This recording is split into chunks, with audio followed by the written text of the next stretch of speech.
ஓம் சக்தி தாயே போற்றி. நீ நல்லது நினைத்தால் இந்த தாயின் ஆசீர்வாதத்தில் உனக்கு நல்லது மட்டுமே நடக்கும். என் தங்க குழந்தையே, இன்று உன் தாயானவள் உனக்கு கொண்டு வந்திருக்கின்ற செய்தி, உன்னுடைய உயிரான உறவிடத்திலிருந்து உனக்கு ஒரு அழைப்பு இன்று இரவுக்குள் வரத்தான் போகின்றது. என் குழந்தையே, நீயாக நினைக்கலாம், அம்மா இது எப்படி சாத்தியமாகும்? எனக்கே என்னுடைய உறவிடம் அழைப்பு வரும் என்ற நம்பிக்கை இல்லை. என்னுடைய உறவுக்கும் எனக்கும் இடையில் பேச்சுவார்த்தைகள் இல்லாமல் இருக்கின்றது. நானே இந்த வாழ்க்கையை வெறுத்து மனம் விதும்பி போய் நின்று கொண்டிருக்கின்றேன். நீங்கள் சொல்வது போல மட்டும் நடந்துவிட்டால் என்னை விட அதிகமான சந்தோஷம் இங்கு வேறு யாருக்கும் கிடைத்து விடாது. என் பிள்ளையே, இப்படியாக நீ நினைக்கின்றாய் அல்லவா? உன் மனதில் உள்ள எண்ணங்கள் எல்லாம் உன் அம்மாவிற்கு தெரியாமல் இல்லை. என் தங்கமே, இன்று நான் உனக்கு தர இருக்கின்ற இந்த வாக்கில் உன்னுடைய வாழ்க்கையானது மீண்டும் பழைய நிலைக்கு திரும்பத்தான் போகின்றது. இது எப்படி நடக்கும் என்று நீ யோசிப்பதற்கு முன்னால் அம்மா அதனை உனக்கு தெளிவாக சொல்லிவிடுகின்றேன். என் தங்கமே, உன்னுடைய உயிரான உறவை இப்போதும் நீ அதிகமாக நினைத்து வேதனையடைந்து கொண்டிருக்கின்றாய் அல்லவா? அத்தனை அன்போடு பழகி இருந்தாலும் எல்லாவற்றையும் மறந்துவிட்டு ஒரு சிறு பிரச்சனைகள் காரணமாக அந்த உறவினை பிரிய வேண்டிய சூழ்நிலைகளுக்கு வந்துவிட்டது என்று எண்ணி நீ மிகுந்த துயரத்தில் இருந்து கொண்டிருக்கின்றாய். உனக்கு இந்த வாழ்க்கையில் நடக்கின்ற ஒவ்வொரு விதமான விஷயங்களிலிருந்தும் நல்ல நல்ல விடிவு காலம் பிறந்து விடாதா என்று நீ திணறிக் கொண்டிருக்கின்றாய். இப்படி இருக்கின்ற இந்த நேரத்தில் நம்முடைய உயிரான உறவிடமிருந்து நமக்கான நல்ல செய்தி கிடைத்துவிட்டால் போதும் என்று என் பிள்ளை நீ எண்ணிக்கொண்டிருக்கின்றாய். உன்னுடைய இந்த மனநிலையை உணர்ந்துதான் உன் அம்மா நான் உனக்கு இந்த செய்தியினை கொண்டு வந்திருக்கின்றேன். என் தங்க பிள்ளையும், நீ ஒரு விஷயத்தை தெளிவாக புரிந்து கொள்ள வேண்டும். உயிரான உறவு என்றால் என்ன தெரியுமா? வாழ்க்கையில் எந்த ஒரு சூழ்நிலையிலும் எத்தனை கஷ்டங்களிலும் அவர்களை விட்டு நாம் விலகிவிடக்கூடாது. அதிலும் குறிப்பாக சந்தோஷத்தை அவர்களோடு பங்கிட்டு கொள்ளாவிட்டாலும் கஷ்டங்களை அவர்களோடு பங்கிட்டு கொள்ள வேண்டும். இப்படி நினைக்கின்ற இந்த வாழ்க்கைதான் உனக்கு உயிரான உறவினுடைய வாழ்க்கை என்பதனை முதலில் நீ புரிந்து கொள்ள வேண்டும். என் செல்ல பிள்ளையே, எப்பேற்பட்ட சூழ்நிலையிலும் உன்னுடைய வாழ்க்கையில் உனக்கு நடக்க இருக்கின்ற பல நல்ல விஷயங்கள் எல்லாமே ஏதோ சில காரண காரியங்களை அடிப்படையாக வைத்துத்தான் உனக்கு நடக்காமல் போய்விடுகின்றது. எத்தனையோ பிரச்சனைகளை எல்லாம் பற்றி நீ நினைத்து கொண்டு உன் வாழ்க்கையை ஏனோ தானோ என்று வாழ்ந்து கொண்டு வருகின்றாய். என் தங்க பிள்ளையே, நீ உன் எதிர்காலத்தை எப்போதும் மனதில் வைத்து கொண்டு சிந்திப்பாயானால் நிச்சயமாக இதுவெல்லாம் உனக்கு மிகப்பெரிய மாற்றத்தை கொண்டு வந்து கொடுக்கும் என்பதில் எந்த ஒரு மாற்று கருத்தும் கிடையாது. என்னதான் இந்த வாழ்க்கையில் உனக்கு பல சூழ்நிலைகள் கஷ்டத்தை கொடுக்கும் பொழுதெல்லாம் நம் வாழ்க்கையில் ஆறுதலுக்கு என்று ஏதாவது ஒரு உறவை நம்மோடு இருக்க வேண்டும் என்றுதான் நீ நினைத்து கொண்டிருக்கின்றாய். ஆனாலும் அப்படிப்பட்ட உறவு உனக்கு உண்மையாக இருக்க வேண்டும் அல்லவா? அதுவும் நீ விரும்பக்கூடிய அளவில் அவர்கள் இருக்க வேண்டும் அல்லவா? உன் மீது அளவுக்கு அதிகமான அன்பும் பாசமும் நம்பிக்கையும் வைத்திருக்க வேண்டும் அல்லவா? அப்படி இருந்தால்தானே அவர்கள் உண்மையான உறவாக கருதப்படுவார்கள். என் தங்க குழந்தையே, அவர்கள் உன் மீது அளவிற்கு அதிகமான அன்பும் பாசமும் நம்பிக்கையும் வைத்திருக்க வேண்டும் அல்லவா? அப்படிப்பட்ட உறவு மட்டும் இருந்துவிட்டால் போதுமே. இந்த வாழ்க்கையை என்னை விட யாராலும் மகிழ்ச்சியாக அனுபவித்து வாழ்ந்துவிட முடியாது என்று நீ நினைத்து கொண்டிருக்கின்றாய். நீயாக நேசித்த ஒரு உறவு உன்னை விட்டு பிரிந்து செல்லும் பொழுது இதற்கு மேல் இந்த வாழ்க்கையில் என்ன இருக்கின்றது என்றுதான் உனக்கும் நினைக்க தோன்றுகின்றது.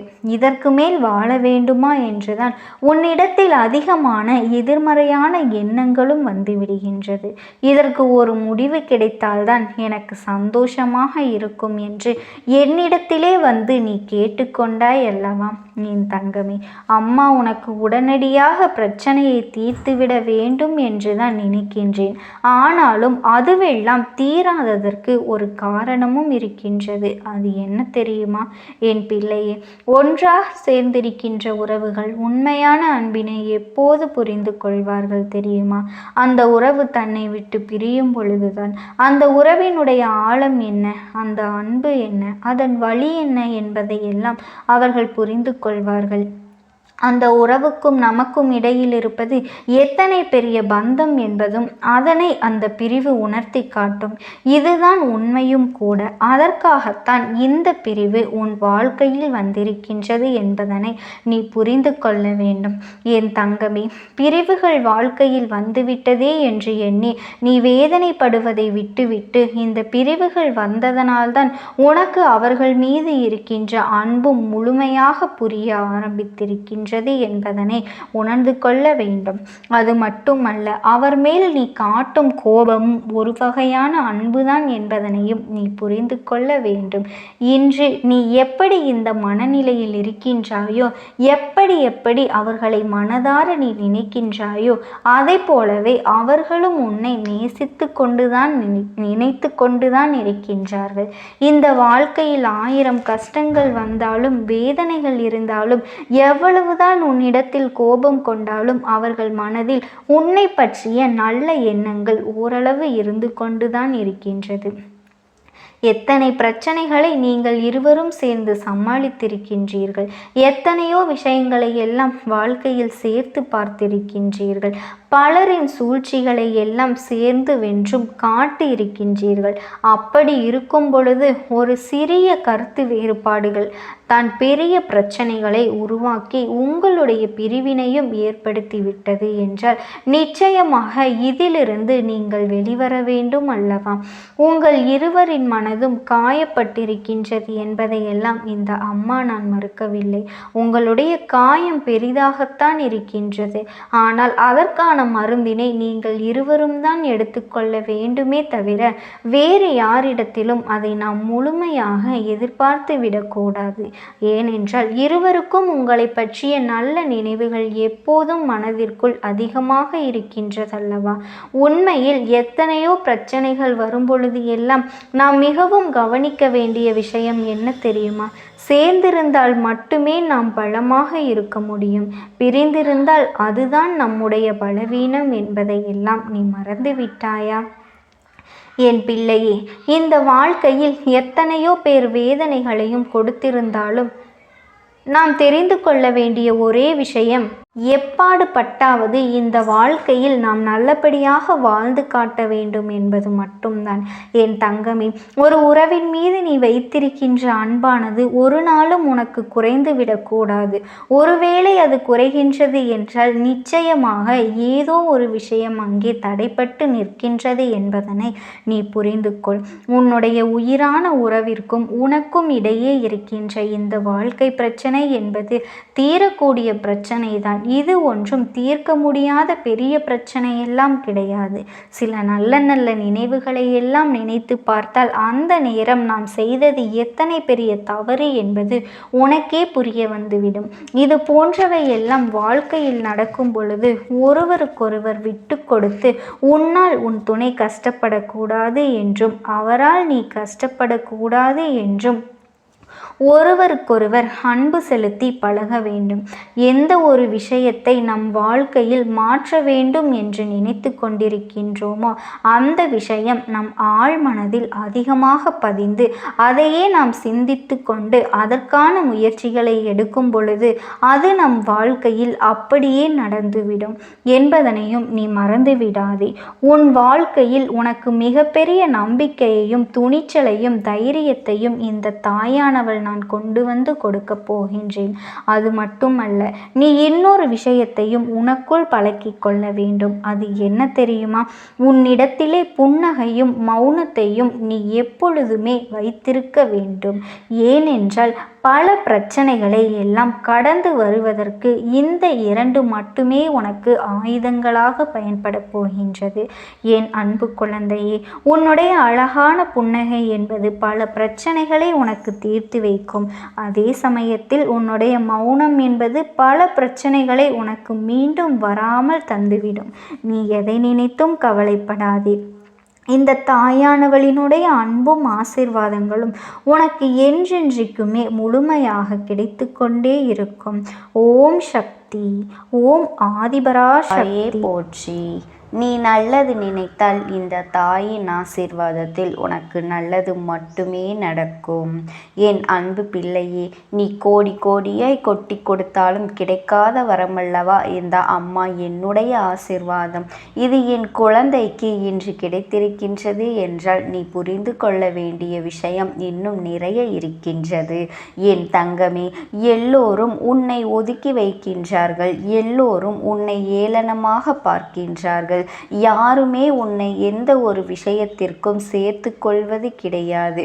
நீ நல்லதை செய்தாலுமே அதில் குற்றம் குறைகளை மட்டும்தான் பார்த்து கொண்டிருக்கின்றார்கள் என்று என் குழந்தையே, நீ வருத்தத்தோடு என்னிடத்தில் முறையிட்டாய் அல்லவா?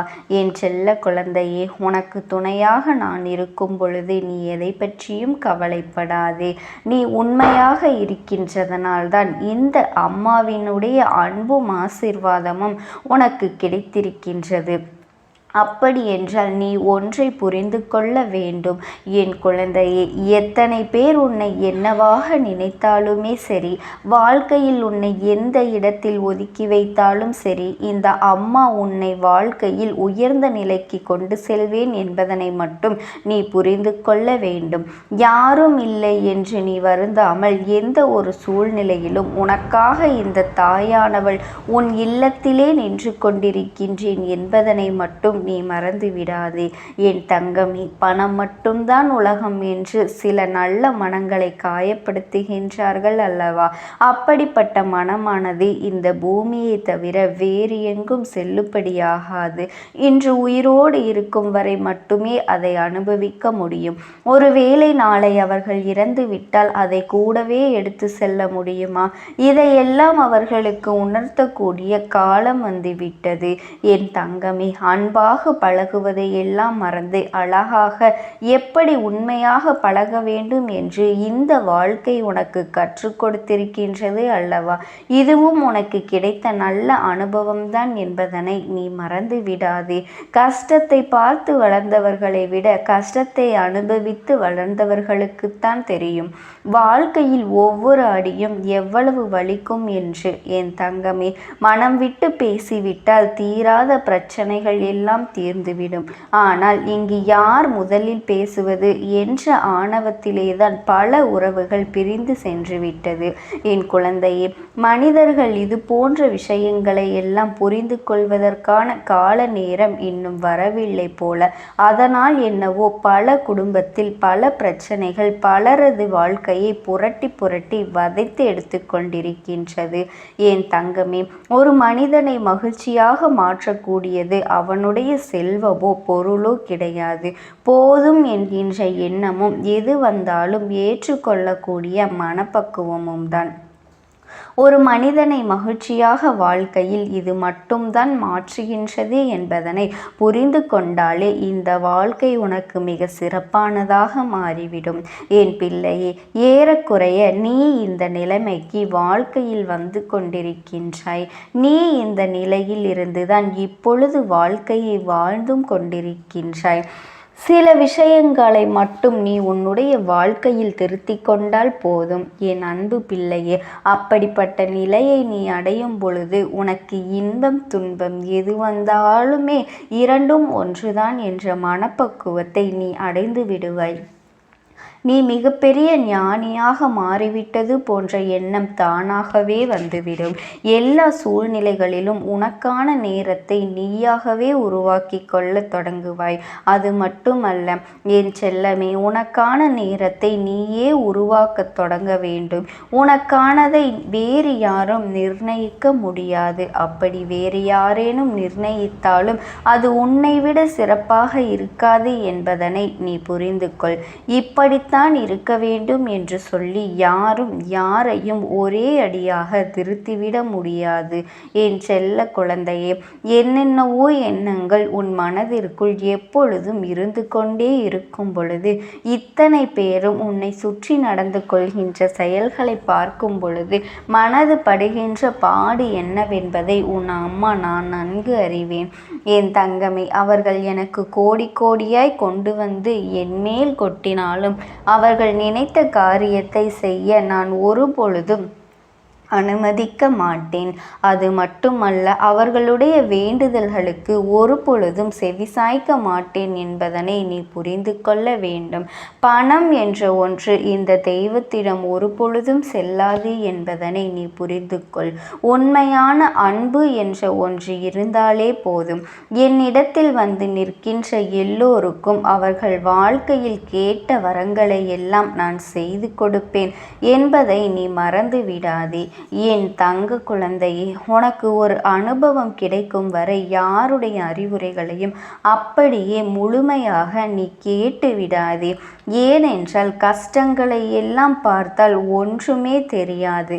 அதையெல்லாம் அனுபவிப்பவருக்கு மட்டும்தான் அந்த வலியும் வேதனையும் புரியும். வாழ்க்கையில் கடினமான பக்கம் என்றால் என்னவென்று நாம் இன்னொருவர் கஷ்டம் என்று நம்முடைய கஷ்டத்தை போலவே அவர்கள் சொல்கின்றார்கள் என்றால் அப்போது அதை நம்மால் எளிமையாக புரிந்து கொள்ள முடியும். அதை விட்டுவிட்டு ஒருவர் சுகமாக இருந்து கொண்டு கஷ்டமே என்னவென்று தெரியாமல் இருந்து கொண்டு மற்றவர்கள் படுகின்ற கஷ்டத்திற்கெல்லாம் அறிவுரைகளை சொன்னால் எப்படி ஏற்றுக்கொள்ள முடியும்? என் தங்கமே, வாழ்க்கையில் எல்லா கஷ்டங்களும் நமக்கு வரும் பொழுதுதான் அது புரியும்.